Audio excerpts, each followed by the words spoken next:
Tema 8. Procedimientos de propiedad industrial y de secretos empresariales. Primera parte. Apartado 1. Fuentes legales.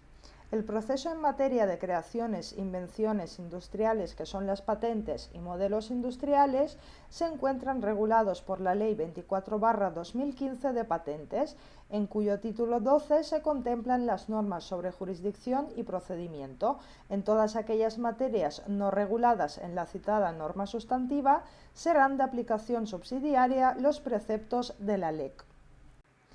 Fue derogado en nuestro ordenamiento el procedimiento especial de nulidad contemplado en el título 9 del Estatuto de la Propiedad Industrial, EPI en lo sucesivo, cuya principal característica era la de constituir un procedimiento de única instancia, esto es, con instrucción a cargo del juez de primera instancia y decisión a la audiencia territorial, que había sido ya abrogada por la disposición adicional octava de la Ley Orgánica del Poder Judicial.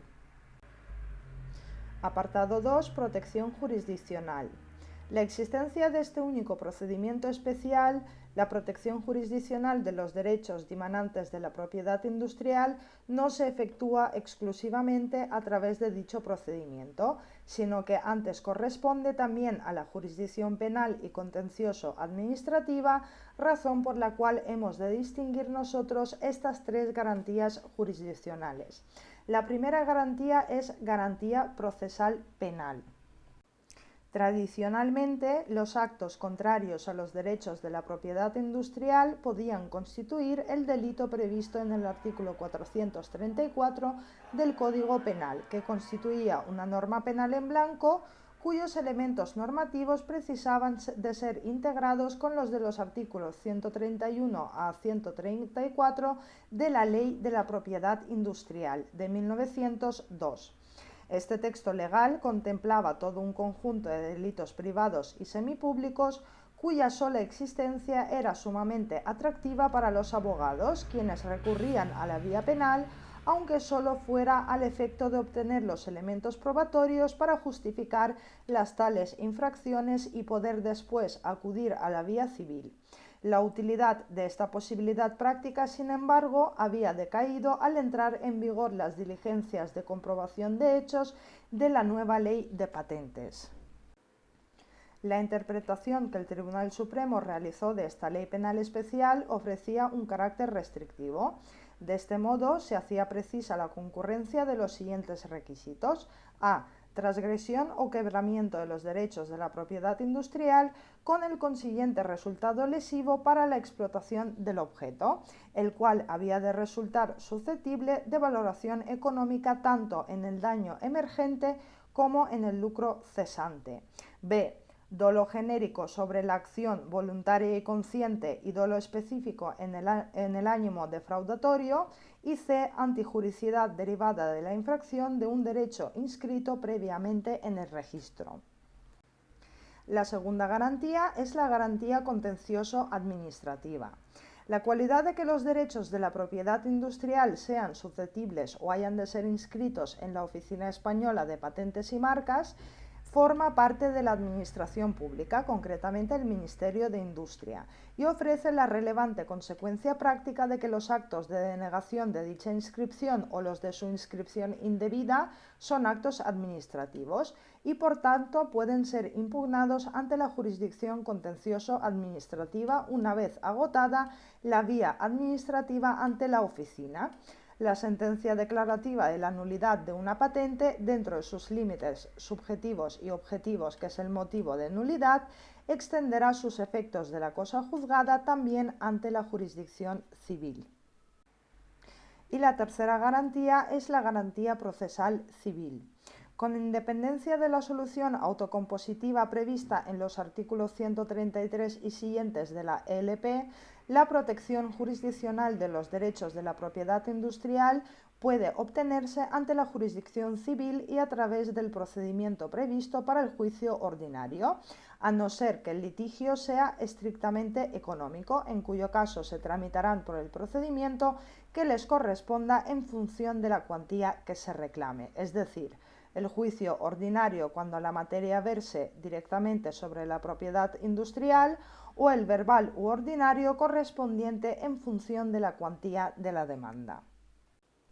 Dispone el artículo 125 LP que los litigios civiles que puedan surgir al amparo de la presente ley se resolverán en el juicio que corresponda conforme a la LEC. Asimismo, el artículo 116 LP/2015 dispone que el conocimiento de todos los litigios que se susciten como consecuencia del ejercicio de acciones de cualquier clase y naturaleza que sean derivadas de la aplicación de los preceptos de esta ley corresponderá en función de su delimitación competencial al orden jurisdiccional civil, penal o contencioso administrativo. La redacción de estos preceptos exige dos matizaciones. Desde un punto de vista positivo, dichos procedimientos han de reservarse no solo a los litigios derivados de la aplicación de la LP, sino en general ha de resultar aplicable para la solución de todos los conflictos dimanantes de la propiedad industrial. Y desde un punto de vista negativo, los únicos procedimientos aplicables son los declarativos ordinarios que correspondan bien por la materia en el juicio ordinario, bien por la cuantía en el juicio ordinario o el verbal. El único procedimiento adecuado reclamable en la actualidad es el juicio ordinario o, excepcionalmente, el verbal para los asuntos que se rijan por razón de la cuantía no superior a los 6.000 euros. Con anterioridad a la LEC 2000 entendíamos del antiguo artículo 125 LP la posibilidad de que las partes pudieran acudir a otras fórmulas heterocompositivas como es el arbitraje. Sin embargo, la LEC 1/2000 modificó el citado artículo, con lo que, habida cuenta de la naturaleza disponible de su objeto, ninguna dificultad debiera surgir a la hora de someter estos litigios al arbitraje, el cual ha de resultar reclamable para obtener la satisfacción de todas las pretensiones, salvo las declarativas de nulidad por vicios no convalidables. De este modo, el artículo 136 de la LP/2015 autoriza el recurso a la mediación y el arbitraje siempre y cuando versen sobre materias dispositivas. Apartado 3. El proceso especial de la Ley de Patentes. El procedimiento especial aplicable para todos los litigios surgidos con ocasión de la aplicación de la legislación material de propiedad industrial ha de ser el procedimiento del juicio ordinario por razón de la materia o este mismo juicio o el verbal por razón de la cuantía cuando se trate de reclamaciones de cantidad. Sin embargo, ni dicho procedimiento está arbitrado para la satisfacción de un solo género de pretensiones, ni todas sus normas procedimentales especiales han de ser siempre aplicables para cada una de ellas. Subapartado 1. Objeto litigioso. No obstante el tratamiento procedimental aparentemente simplificado del artículo 1118 LP, lo cierto es que a través del juicio ordinario o del verbal pueden deducirse una pluralidad de pretensiones de heterogéneo carácter. La Ley de Patentes prevé expresamente las siguientes pretensiones: pretensiones de condena, pretensiones constitutivas y pretensiones declarativas. Veamos en qué consiste cada una. Comenzamos con la de pretensión de condena. Como pretensión de condena contempla la Ley de Patentes la que asiste al titular de la patente de invención para el restablecimiento de su derecho subjetivo vulnerado por un infractor. Dicha pretensión ha de permitir al titular la obtención de la autoridad judicial de la condena al infractor al cumplimiento de las prestaciones contenidas en el artículo 71, que son cesación de actos que violen su derecho, indemnización de daños y perjuicios, embargo de los efectos producidos, atribución en propiedad de los objetos materiales de la infracción, adopción de medidas indeterminadas dirigidas a evitar en lo sucesivo la violación de la patente y la publicación de la sentencia condenatoria. La indemnización de daños y perjuicios debida al titular de la patente comprenderá no solo el valor de la pérdida que haya sufrido, sino también el de la ganancia que haya dejado de obtener el titular a causa de la violación de su derecho. La cuantía indemnizatoria podrá incluir los gastos de investigación en los que se haya incurrido para obtener pruebas razonables de la comisión de la infracción objeto del procedimiento judicial. La siguiente pretensión es la constitutiva. Es una pretensión constitutiva la reivindicatoria del artículo 12. El supuesto de hecho de la pretensión reivindicatoria ocurre cuando la patente ha sido ya concedida. En tal caso, el titular podrá reivindicar que le sea transferida la titularidad de la patente. Si dicha pretensión triunfara, el juez habrá de disponer la nueva inscripción a favor del titular legítimo de la patente. Y por último, la pretensión declarativa. La Ley de Patentes autoriza a la interposición de diversas pretensiones declarativas que pueden ser sistematizadas en positivas y negativas.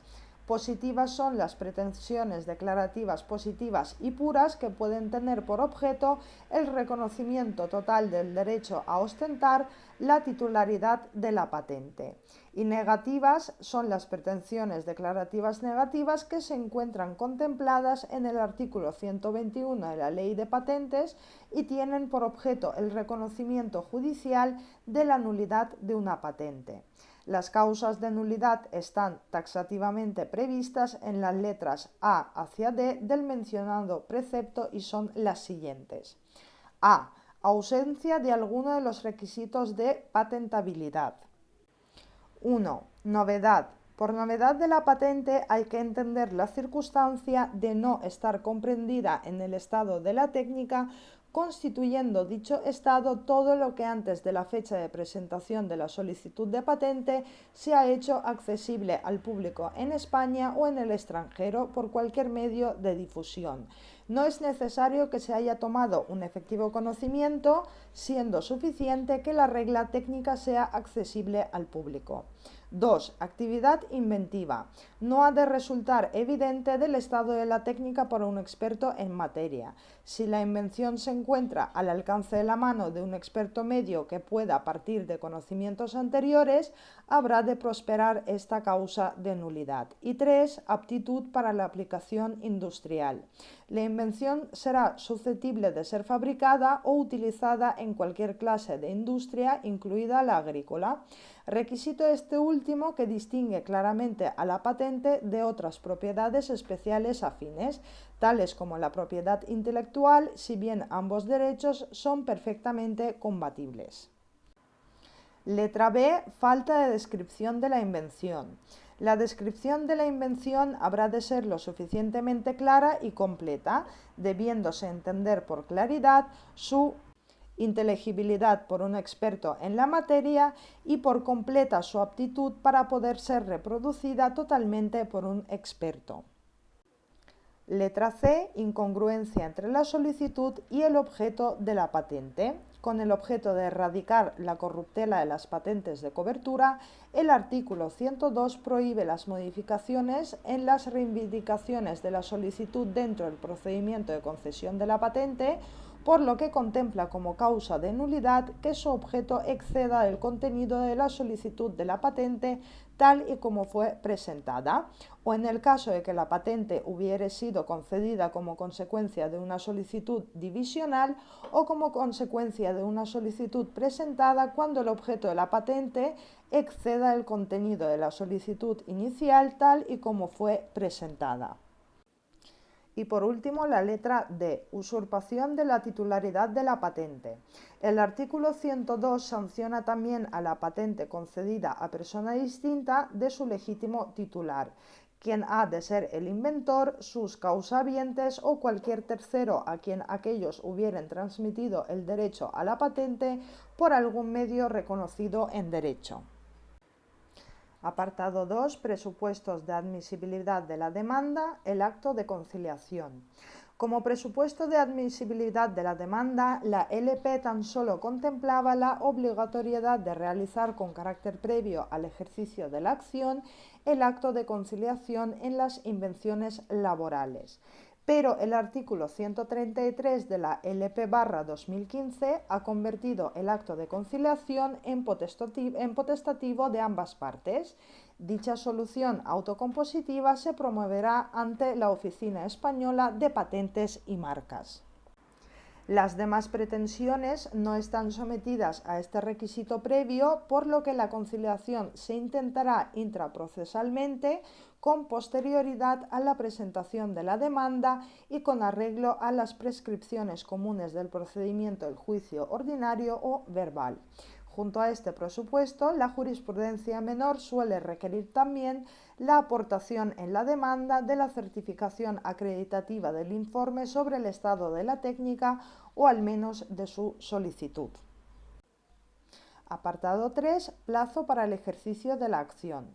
La Ley de Patentes contempla diversos supuestos de prescripción de los derechos subjetivos de crédito que han de originar la deducción de las correspondientes pretensiones de condena al infractor de una patente, que son 5 años, o la condena al saneamiento, que son 6 meses. Como plazo de caducidad, la Ley de Patentes tan solo contempla el ejercicio de la acción en las pretensiones constitutivas del artículo 12. La referida pretensión reivindicatoria habrá de ejercitarse en el plazo de 2 años contados a partir de la publicación de la mención de la concesión de la patente a la persona cuya titularidad se cuestiona en el Boletín Oficial de la Propiedad Industrial. Aun cuando el referido precepto expresamente no otorgue a dicho plazo aquella calificación jurídica, debe reclamarse su naturaleza material.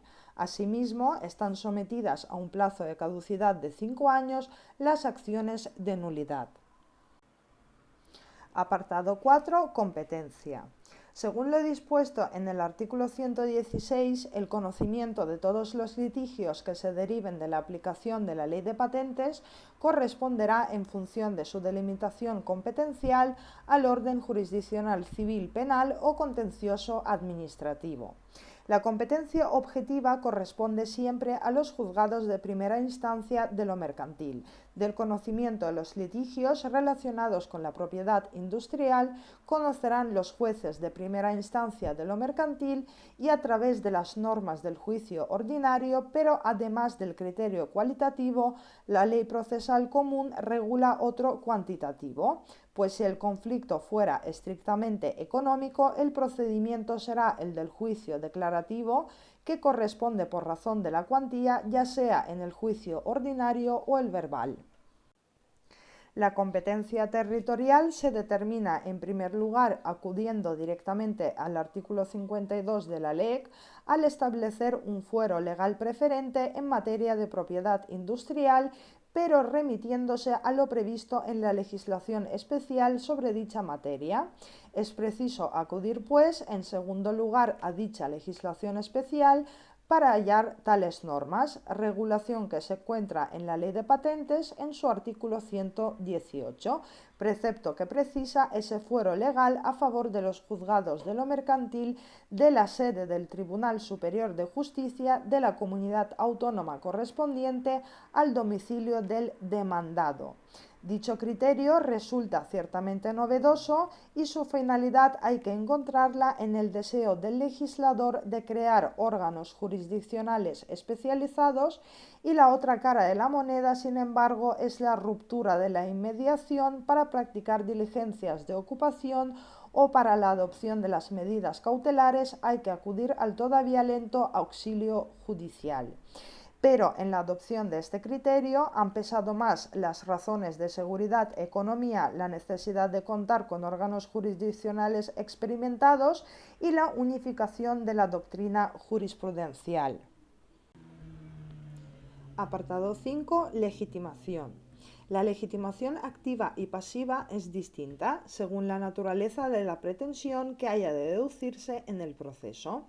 Si se tratara de la pretensión de condena del artículo 71, legitimado activamente lo estará el titular de la patente lesionada, y pasivamente quienes, sin su consentimiento, fabricaren, importaren, utilizaren en el procedimiento patentado o realizaren actos de explotación del objeto protegido por aquella.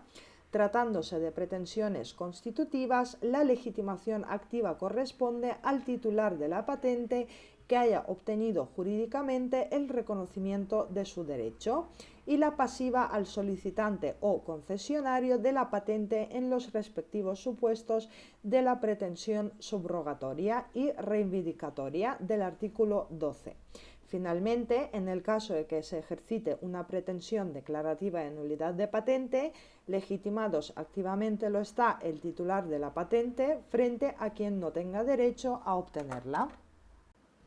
Con independencia del titular de la patente, también ostenta una legitimación originaria y directa el concesionario de una licencia en exclusiva, quien podrá ejercitar en su propio nombre las pretensiones de condena que asisten al titular de la patente. En la misma situación se encuentran los demás licenciatarios si, realizada una infracción de la patente y habiéndosele notificado al titular el ejercicio de la acción, éste hubiere hecho caso omiso durante un plazo de 3 meses. Cualquier interesado podrá ejercitar la acción negatoria de nulidad. Como supuestos de intervención prevé la Ley de Patentes la de los titulares de derechos sobre la patente e inscritos en el registro, en el ejercicio de la pretensión declarativa del artículo 103, y la del titular de la patente en las pretensiones de condena interpuestas por los concesionarios o licenciatarios. Habida cuenta de que a todos ellos se les habrán de extender los efectos materiales de la cosa juzgada, sobre todo en las pretensiones declarativas de nulidad, el régimen de dicha intervención ha de ser la litis consorcial, estando por tanto legitimados para oponerse a los actos de disposición de la pretensión realizados por la parte a la que coadyuva en el éxito de su pretensión o resistencia. Finalmente, como supuesto de litisconsorcio necesario, cabe citar el de los copropietarios pro indiviso de una patente. La legitimación ha de ostentarse en la demanda y mantenerse a lo largo del proceso sin que sea suficiente adquirirla con posterioridad a la demanda. Lo mismo ocurre con la legitimación para recurrir, que exige la concurrencia de un perjuicio. Apartado 6. Diligencias preliminares. La comprobación de hechos.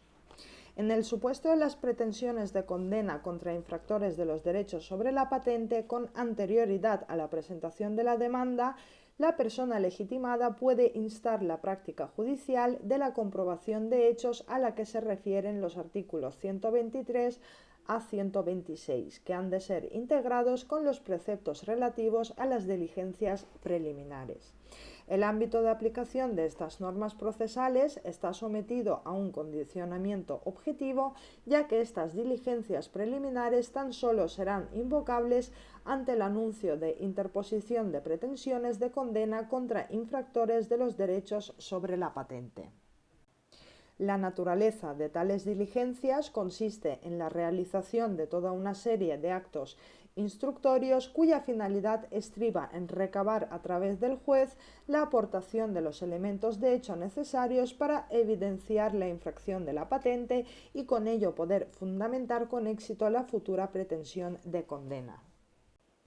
Su paralelo en el derecho comparado podría encontrarse en el Vorverfahren alemán, una de cuyas finalidades consiste precisamente en la preparación de la audiencia principal o juicio oral a través de la introducción en dicha fase del material de hecho. En nuestro ordenamiento, tales diligencias evocan claramente la fase instructora procesal penal. Al igual que en el sumario, el juez puede recabar los informes y ordenar las investigaciones que estime oportunas. Y del mismo modo que sucede en la instrucción, dicha fase es también secreta, por cuanto en ella se pueden infringir determinados derechos de los comerciantes, de entre los que cabe señalar el secreto industrial o los eventuales actos de competencia desleal, los cuales, por cierto, quedan incluso superiormente protegidos al jus puniendi, puesto que en este preproceso civil la publicidad relativa o frente a las partes es menor que en la fase instructora penal. Esta es la razón por la cual se incrementó el carácter socializador de este procedimiento mediante el robustecimiento de obligaciones procesales, tales como la exhibición de documentos que permite como diligencia preliminar pedir al juez que requiera al deudor para que exhiba determinados documentos. El incumplimiento de esta obligación procesal puede ser sancionada con la ficta confessio o incluso ocasionar una entrada y registro civil. El objeto de tales diligencias estriba en comprobar los hechos que hubieran podido constituir la violación del derecho exclusivo otorgado por la patente.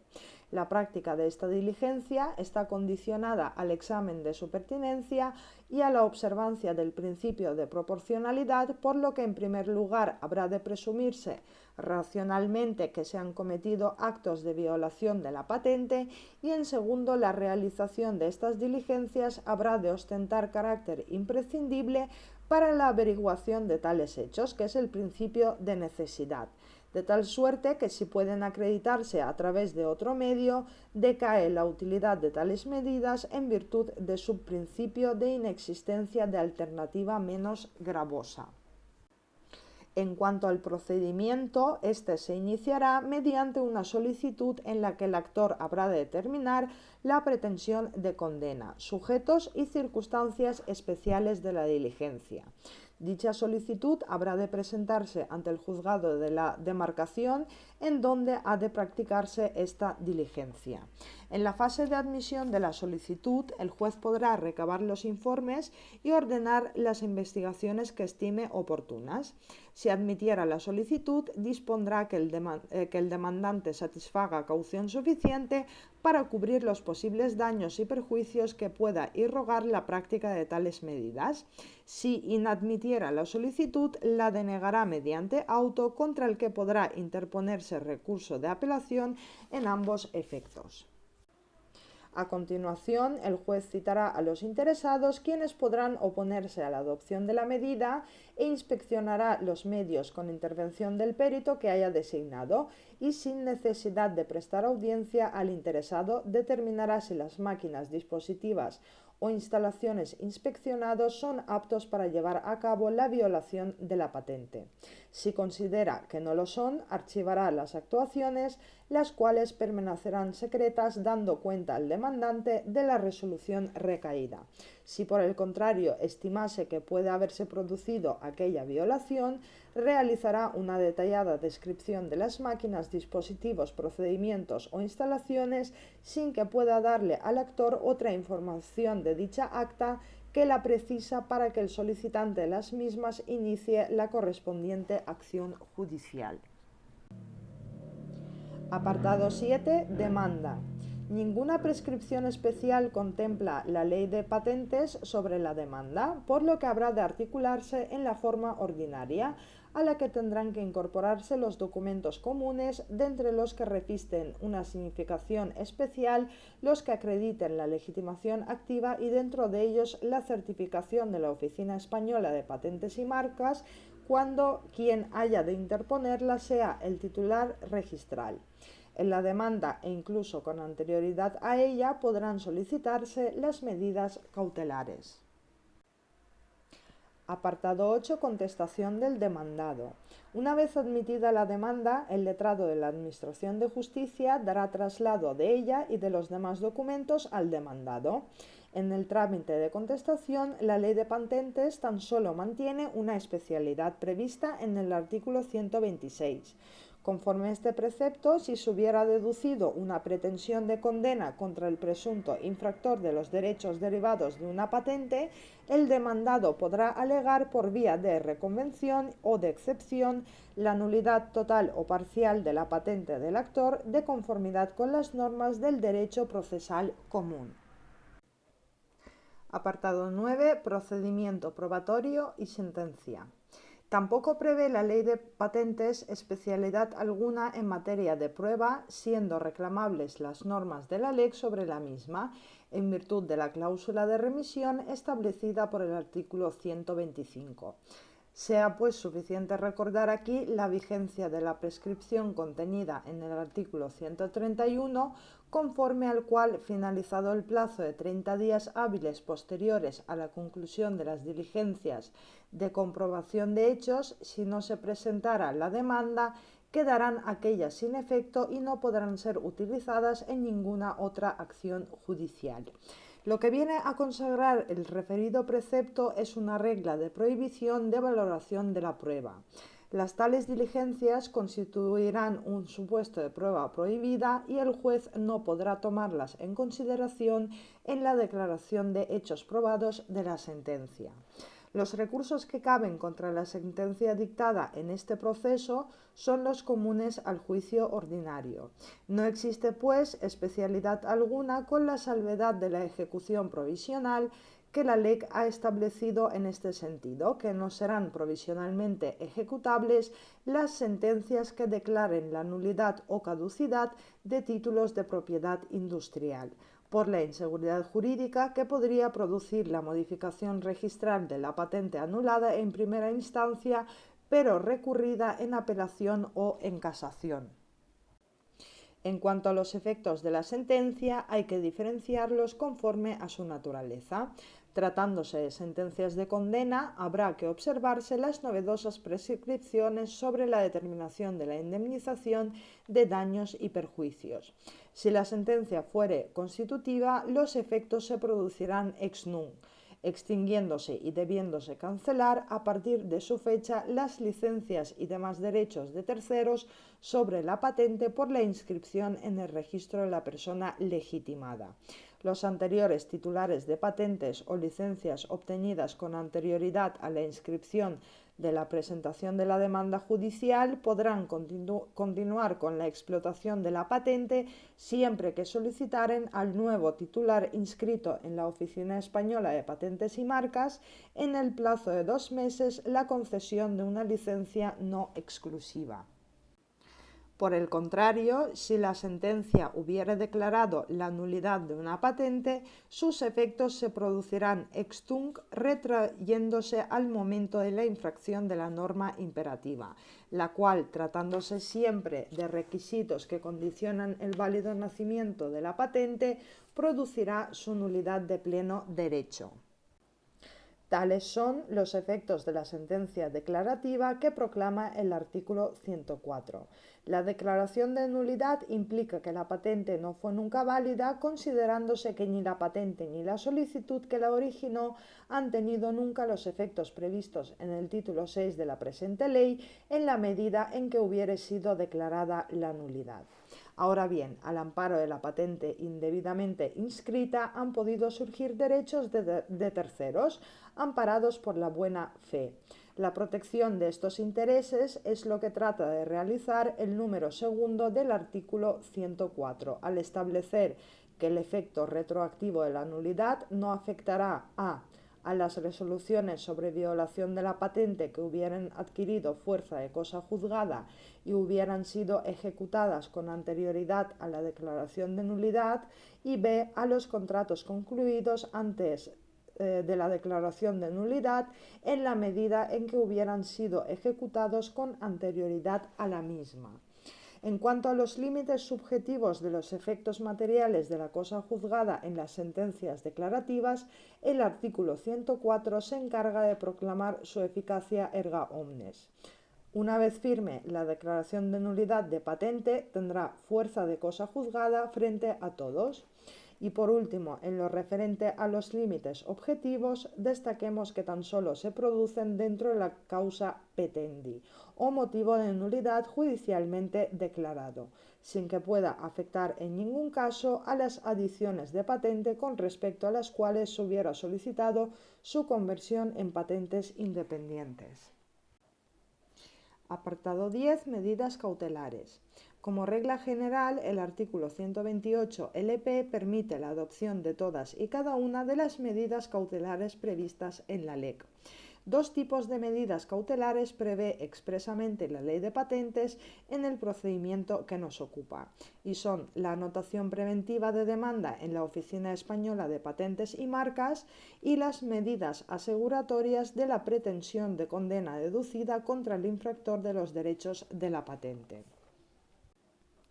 La medida cautelar de anotación preventiva de demanda en la Oficina Española de Patentes y Marcas se encuentra genéricamente prevista en el artículo 128 y específicamente en el artículo 12, que limita su ámbito de aplicación a las pretensiones constitutivas reivindicatorias. Sin embargo, cuando en las pretensiones declarativas de nulidad el artículo 103 tan solo contemple expresamente la obligación que el juez tiene de notificar la demanda a los titulares registrales al objeto de que puedan intervenir en el procedimiento, lo cierto es que también resulta procedente esta medida en tales pretensiones con base en la declaración genérica contenido en el artículo 12. También es reclamable esta medida cautelar en las pretensiones de condena. En cuanto al procedimiento de adopción de dicha medida, 30 días hábiles, hay que acudir a las normas comunes de la LEC para la solicitud de estas medidas, debiendo el juez disponer contra cautela o fianza del actor para responder de los eventuales daños y perjuicios que pudiera irrogarse mediante el establecimiento de la medida, no siendo de aplicación lo dispuesto en el artículo 129, puesto que la anotación preventiva de demanda no conculca o restringe actividad industrial o comercial ninguna. No obstante, la amplia redacción del artículo 127, que extiende su ámbito de aplicación a las acciones previstas en la presente ley, lo cierto es que, salvo la anotación preventiva de demanda implícitamente prevista en el artículo 128, todas las demás medidas cautelares son tan solo reclamables para las pretensiones de condena que asisten al titular de la patente y que por vía de acción o de reconvención puede ejercitarse frente al presunto infractor de sus derechos sobre la misma. Aunque de una interpretación literal del artículo 128 podría desprenderse la conclusión contraria, desde una interpretación sistemática no parece que en las pretensiones declarativas de nulidad pueda el titular no registral de la patente obtener alguna de las referidas medidas cautelares ante la presunción de la legitimidad que otorga la inscripción registral y ante los graves perjuicios que pudieran irrogarse de la aplicación de tales medidas. Como medidas cautelares específicas en las pretensiones de condena, el artículo 128 LP permiten al juez ordenar a. La cesación de los actos que pudieran infringir el derecho del peticionario o su prohibición cuando existan indicios racionales para suponer la inminencia de dichos actos, b. La retención y depósito de las mercancías presuntamente infractoras del derecho del titular de la patente y de los medios exclusivamente destinados a tal producción o a la realización del procedimiento patentado, c. El afianzamiento de la eventual indemnización de daños y perjuicios y d. Las anotaciones registrales que procedan. En cuanto a los presupuestos, el fumus boni iuris que justifica la adopción de estas medidas viene integrado por la cualidad que ha de ostentar el solicitante de ser de un lado el titular de la patente y de otro por la necesidad de explotarla industrialmente en España.